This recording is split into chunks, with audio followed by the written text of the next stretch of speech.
Russian state. And so this part is 100% true. the question really now becomes, what does this mean for Russia's opposition, which has already been so brutally stomped out? What do you mean, what does this mean? It means that the last fucking dude who was any real opposition to Vladimir Putin is dead. There is no real opposition to Vladimir Putin in Russia. And yes, I mean, literally, like, the Communist Party is also not real opposition to Vladimir Putin. It doesn't really change much, I think, with the internal dynamics in Russia either. I do think it's funny, though, that liberals are like, yeah, Navalny, great guy. He would be sick if he killed Vladimir Putin and became the leader of Russia. Not realizing that, like, Vladimir Putin was our guy. Look at him now. Liberals have this, like, weird short-term way of thinking about, like, the ideological tendencies of those who are enemies of our enemies. And they just, like, they literally think in, like, 3-month spans. It is so odd. Okay, so was Putin, man. Look where that got us. You know what I mean? Also, apparently journalists have been arrested in Moscow and St. Petersburg following the death of jailed Putin critic Alexei Navalny. Before people say these are, like, fucking assets or CIA or anything, no, the fuck they're not. I think that Navalny is basically like a placeholder for any kind of opposition to Vladimir Putin's reign, and it's perfectly valid and understandable to want to oppose Vladimir Putin. Isn't the Communist Party bigger than Navalny's? Some of you read, like, one Twitter thread and then come in here and be like, but you don't understand the Communist Party. Like, what do you mean? What the fuck? The Communist Party is not real opposition to Vladimir Putin.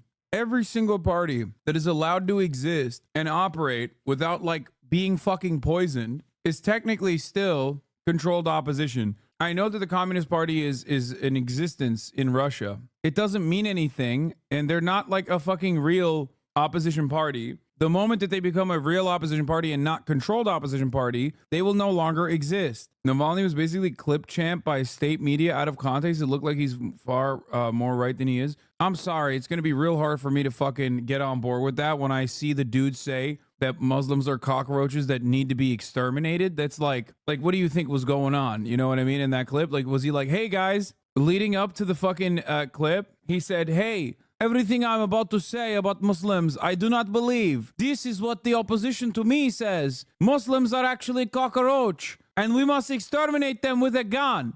I do not believe this. He like paused after it. And then that's the clip. Is that what it is? What happened? Yeah, this is what is actually a good take. In the end, even if Navalny had nationalistic views originally and would probably be a bad president himself, he ultimately led meaningful resistance against Putin. The fact that he made so many people vote on a fake candidate to put on ballot by Putin frightens Putin. That part is the only correct part. It's that he was made to be the figurehead of like real opposition to Vladimir Putin. That's the actual take. He was seen as like the only standalone figurehead. Navalny is the 99% Hitler to Putin, pretty much. And I think that it's the optics of that as well. And that's probably why he may or may not have been murdered. Sometimes you just fall out of a window, chat. Let's look at here. This is what I wanted to show you. You can't turn the stuffing back. What Navalny said about occupied Crimea. In the morning of August 20th, Russian opposition politician Alexei Navalny was hospitalized in intensive care, severe poisoning. Crimea is what? A sausage sandwich. In October 2014, Alexei Navalny gave an interview to the Echo of Moscow radio station.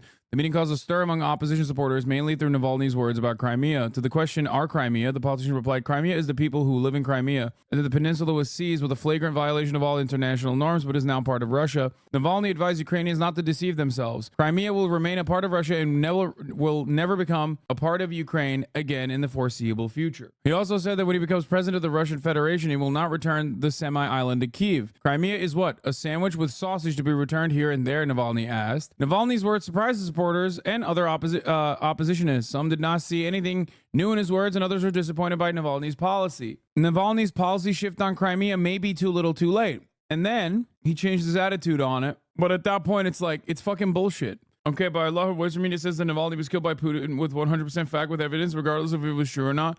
I mean, it's a very likely scenario.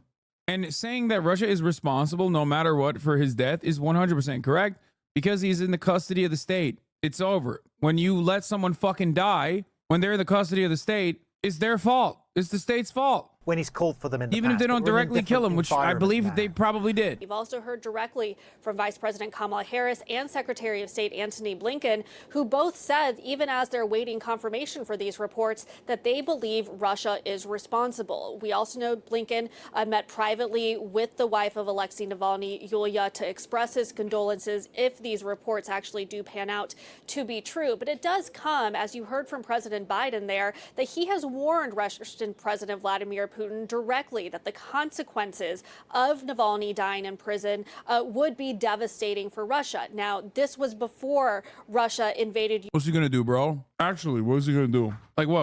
Are we gonna nuke Russia? What are we gonna do to Russia? Are we gonna put more sanctions?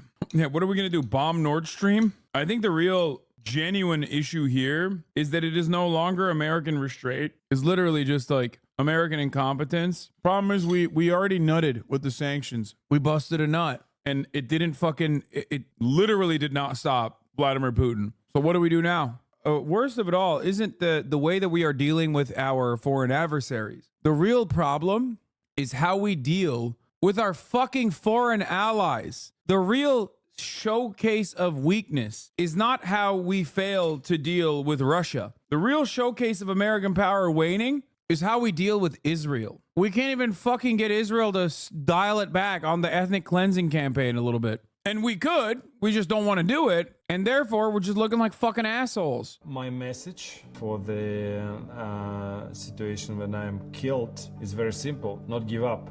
Do me a favor, answer this one in Russian. Это очевидная вещь. Ну, не сдавайтесь. Не надо, нельзя сдаваться. Если это произошло, это означает, что мы необыкновенно сильны в этот момент, раз они решили меня убить. Ну и нужно использовать эту силу. Не сдаваться. Помните о том, что мы огромная сила, которая находится под гнетом вот этих вот чуваков плохих, лишь потому что... The thing is, like, here's what I keep trying to describe. Like, he's not exactly a good guy either, but it doesn't fucking matter because he is a placeholder for being anti-Putin. That's it. He is a placeholder for people that are like, this shit sucks. We need change. No, not even for just foreign adversaries, for Russians too, both open and also not as public. No, bro, if he was just a placeholder for the West and a nuisance overall, I don't think he would have gotten killed. If he did not have any real momentum inside of the Russian public, if he did not have a real momentum inside of the actual Russian public, he'd be a non-entity. Think about it this way. Juan Guaido, there were many opportunities for Maduro, who's who's not a great leader regardless. Many opportunities he could have killed him. The reason why they killed him is because he is, it's not what he represents. Or no, sorry. The reason why he killed him is what he represents. Not his ideology, not his background, not his corruption, or not his anti-corruption work or whatever the fuck you want to call it. It's not his politics at all. It's what he represents. It's the fact that people are understandably frustrated with the way politics has been going in Russia for a very long time. They're willing to put a fake name even for anyone at that point. What do you mean? Wait, do you mean he's a poster boy or just a placeholder? No, just a placeholder. It doesn't matter. There will be another figurehead like him inevitably. It's not the man, it's the idea. And you can kill the man, but you can't kill the idea. And the idea is Putin's got to go. Many people also feel this way. So, like this chatter is right. He says this guy's like 90% Putin. I don't even know what he would be like if he did become the leader of Russia. I don't know for how long he would continue, abiding by the interests of Russia, abiding by the Western interests. Banned in 2018 from running in elections, he remained Putin's most powerful political opponent, the one man capable of bringing tens of thousands to the streets. The man Putin famously refused to mention by name.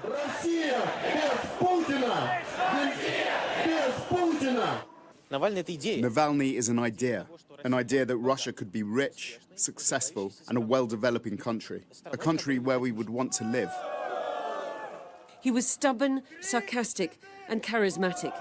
His YouTube investigations into Putin and his cronies. Yeah, bro, he fucking killed a YouTuber, by the way. That's the other thing that we didn't even talk about. That's low-key kind of the funniest part about it is that, like, my man's biggest opposition, his biggest op is a fucking YouTuber. Come on, dude. But it was in August 2020 that Alexei Navalny became a global name when he was poisoned on board a flight from Siberia.